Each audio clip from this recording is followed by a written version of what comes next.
하나님께서 우리에게 소명을 주시고 사명을 주셨습니다. 우리가 가서 섬겨야 될 지역이 바로 미전도 종족이라든가 미접촉 종족이라고 하는 그러한 열방들 가운데 들어가는 것이라고 볼 수가 있습니다. 한국교회가 이것을 무시해서는 안 됩니다. 미셔널 처치의 핵심 중에 하나는 무엇인가 하면 하나님이 역사하시는 선교 현장이 어디냐, 한국 사회 안으로 제한해서는 안 됩니다. 그래서 세상을 품은 그리스도인이라고 하는 그러한 의미가 무엇인가 하면 하나님께서 우리를 부르신 그러한 이 세상으로 보내신 그 선교 현장에 대한 중요성이라고 말씀을 드릴 수가 있죠.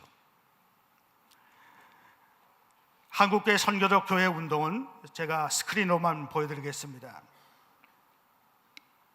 2000년 초반서부터 시작해가지고 지금까지 한 15, 16년 정도 계속되어 왔는데, 지역 속으로 들어가는 그러한 교회, 예를 들어서 교회 건물을 지어놓고 교회 안으로 사람들을 끌어들이는 그러한 패러다임이 더 이상 먹히지는 않습니다. 물론 모여야 되죠. 그러나 중요한 것은 무엇인가 하면 우리가 세상을 향해 나가야만 된다는 것입니다. 여러분 어땠습니까? 선교사로 나갈 때 교회 안에, 한국 교회 안에 머물러 있지 않고 열방을 향해 나갔잖아요. 그러면 한국 교회는 어떻습니까? 선교 현장이 한국 사회 안에 있는 다양한 계층의 세대의 사람들이라고 한다면 그들에게로 나가야만 되지 않습니까? 똑같은 원리라고 말씀을 드릴 수가 있습니다. 그리고 새로운 교회 개척 운동을 일으키기 위해서 작은 교회 운동이라든가 교회 개척 학교 수비라든가 이러한 운동들이 일어나고 있습니다.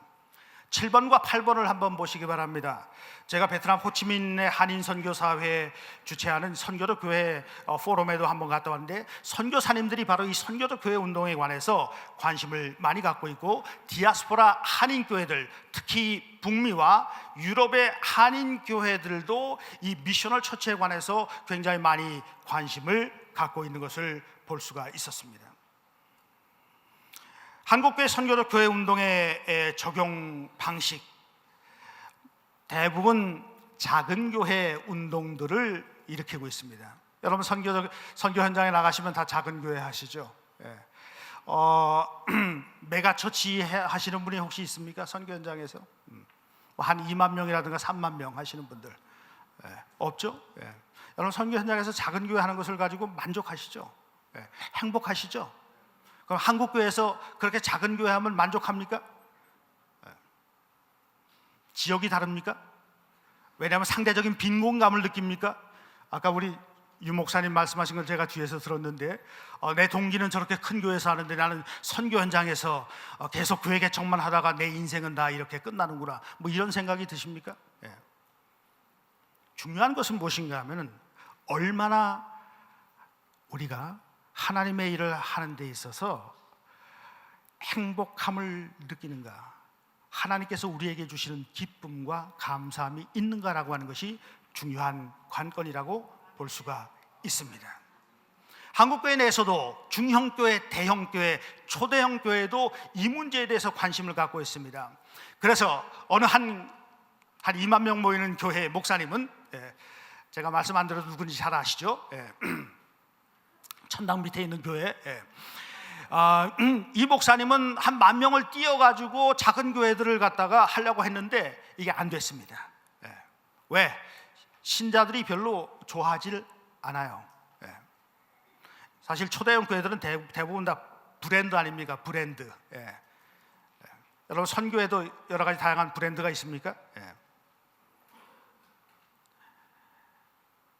중요한 것은 무엇인가 하면 하나님께서 우리를 보내신 그 보냄의 중요한 이유와 근거를 발견하는 것입니다. 오늘 한국적인 상황을 잠깐 얘기하고 마치도록 하겠습니다. 교파구조, 신학교 해외 선교의 문제인데, 기존의 교파구조의 제도화와 경직화 때문에 목회자의 리더십의 위기가 옵니다.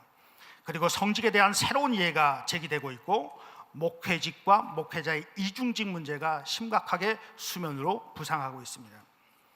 신학교육의 제도화와 한계가 제기되고 있고, 새로운 형태의 신학교육이 지금 제기가 되고 있습니다.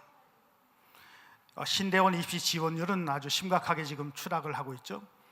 몇 년 전까지만 하더라도 신대원에서 너무나 많은 인력들을 배출한다 해가지고 난리였었는데, 이제는 한국에 내놓으라 하는 그러한 신대원이 2대1 정도를 유지하고 있습니다. 내년은 2대1 밑으로 떨어질 것입니다.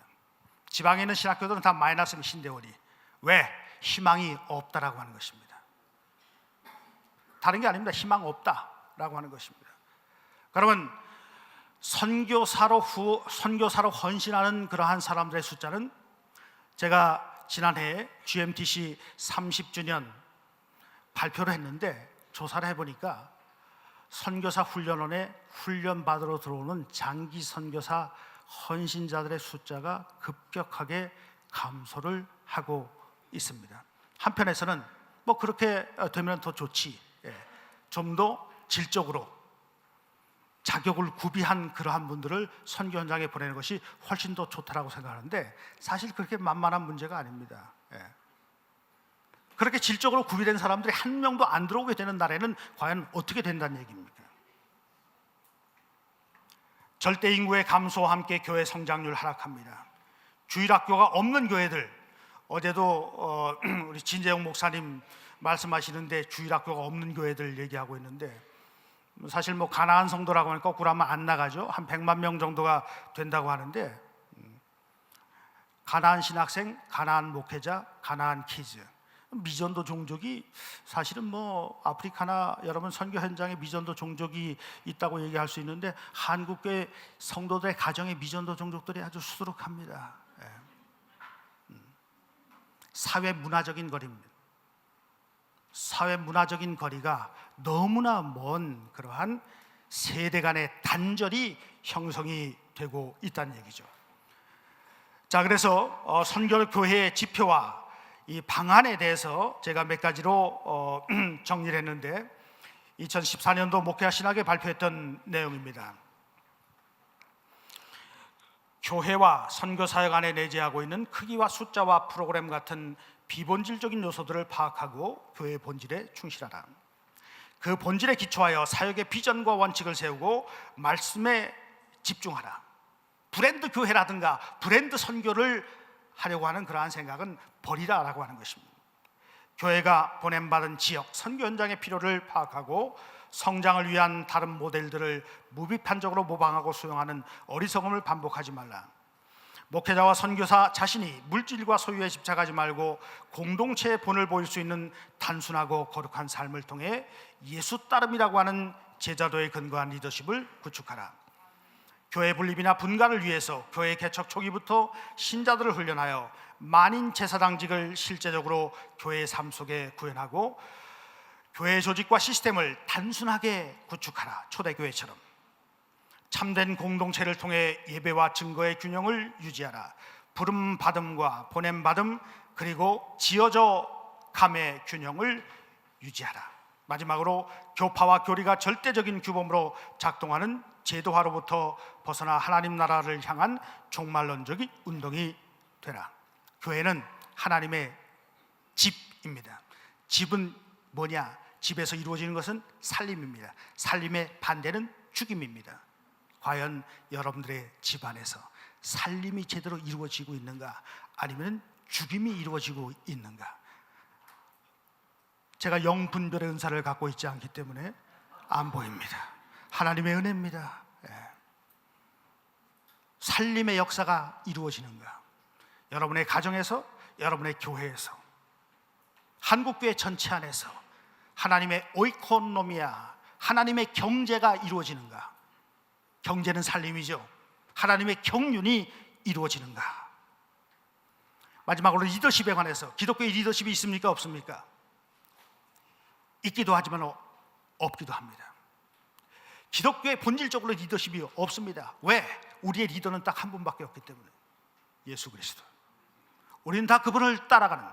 그래서 란스 포드는 언리더라고 하는 그러한 책에서 리더십 대신에 팔로우십을 얘기하고 있습니다. 따라가는 것. 우리는 다 예수 따라가는 사람들입니다. 바울이 그래서 내가 예수를 따라서 그를 본받으려고 할 때 그 가운데서 바로 기독교의 진정한 리더십이 나타날 수가 있다라고 이야기를 하고 있습니다. 여러분, 선교 현장에서 많은 사례가 있습니다. 저는 요즘에 이 미셔널 처치에 관한 그 사례들을 계속해서 발굴하고 그러한 교회들을 찾아서 그들과 함께 이야기를 하면 어떻게 하면 한국 교회의 선교와 교회의 생태계를 건강하게 구축할 것인가. 창조신학적인 입장에서 볼 때 하나님이 창조하신 세계는 하나의 생태입니다. 교회는 하나의 생태계입니다. 한국 교회와 여러분들은 생태학적으로 연결되어 있습니다. 영적인 생태계로 다 커넥티드가 되어 있다는 것을 여러분들이 인식을 하셔야만 될 줄 압니다.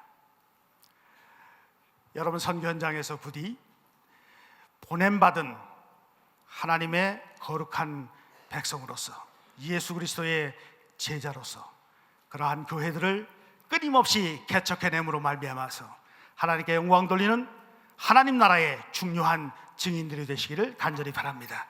감사합니다.